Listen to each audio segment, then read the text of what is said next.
कभी कभी जो दिखता है वही सच नहीं होता और जो सच होता है वो दिखता नहीं है।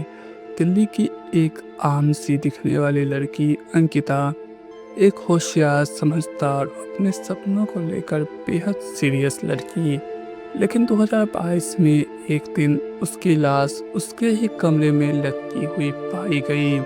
हर कोई बोला सुसाइड कर लिया, पर जब पुलिस ने उसकी कॉल रिकॉर्डिंग्स, चैट्स और दोस्तों की राज खोले तो सामने आया एक ऐसा सच जिसने सबको हिलाकर रख दिया।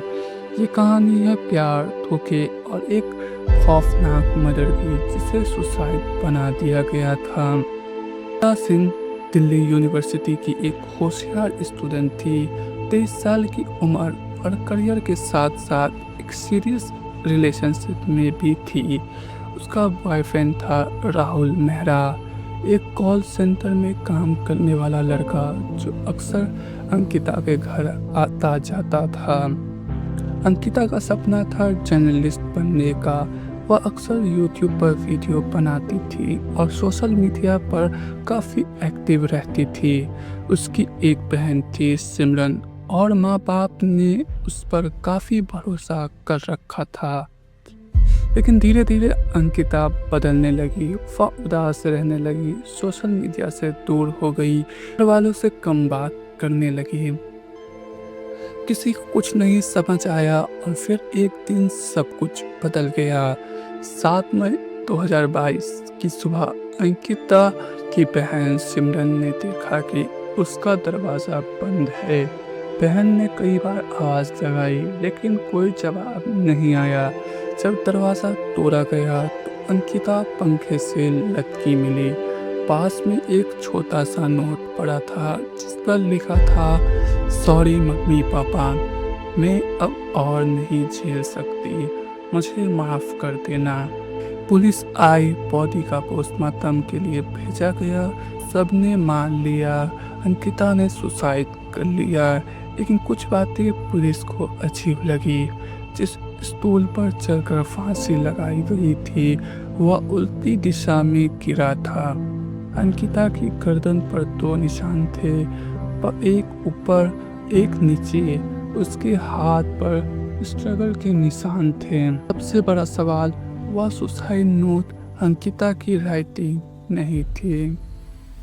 अंकिता की मां ने पुलिस को बताया कि राहुल बहुत पजेसिव था।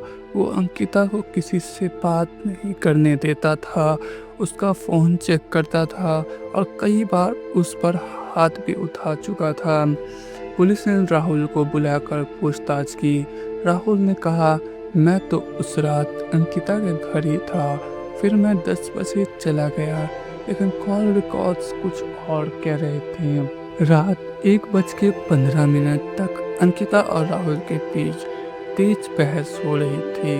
कॉल कट होने के बाद अंकिता के फ़ोन से कोई एक्टिविटी नहीं हुई। 1:30 पर राहुल का फ़ोन लोकेशन अंकिता के घर के पास दिखा। अब पुलिस को राहुल पर शक होने लगा। पुलिस ने अंकिता का लैपटॉप और मोबाइल जब्त किया। व्हाट्सएप चैट्स में ऐसे मैसेजेस मिले, अंकिता, तू मुझे मार देगा क्या एक दिन? राहुल, अगर किसी और से बात की तो हाँ मार दूंगा। इंस्टाग्राम डीएम्स में अंकिता ने एक दोस्त को लिखा था, राहुल ने मेरे गले पर हाथ डाला था कल, मुझे डर लगने लगा है। सीसीटीवी फुटेज निकाला गया। के अपार्टमेंट के बाहर 1:45 पर राहुल की गाड़ी दिखी। वो सीधा पार्किंग में गया और फिर कैमरे में देखा गया कि वह सीढ़ियों से ऊपर जा रहा है, लेकिन नीचे आते समय उसका चेहरा ढका हुआ था।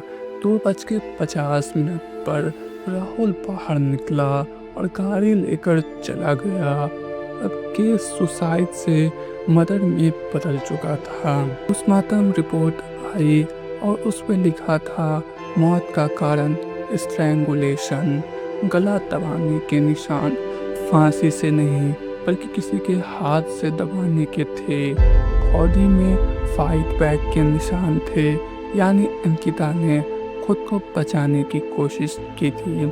अब ये साफ था अंकिता की हत्या हुई थी और हत्या को सुसाइड का रूप दिया गया था।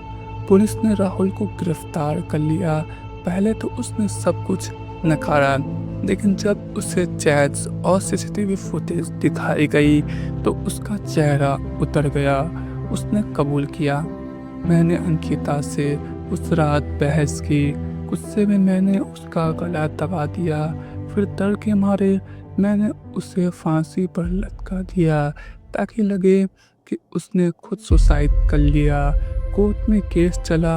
राहुल के वकील ने कहा कि ये एक्सीडेंट था, लेकिन अंकिता की फैमिली ने कहा ये प्लान किया गया मर्डर था। 8 महीने बाद 2023 में दिल्ली की कोर्ट ने राहुल को आईपीसी 302 मर्डर के तहत उम्र कैद की सज़ा सुनाई।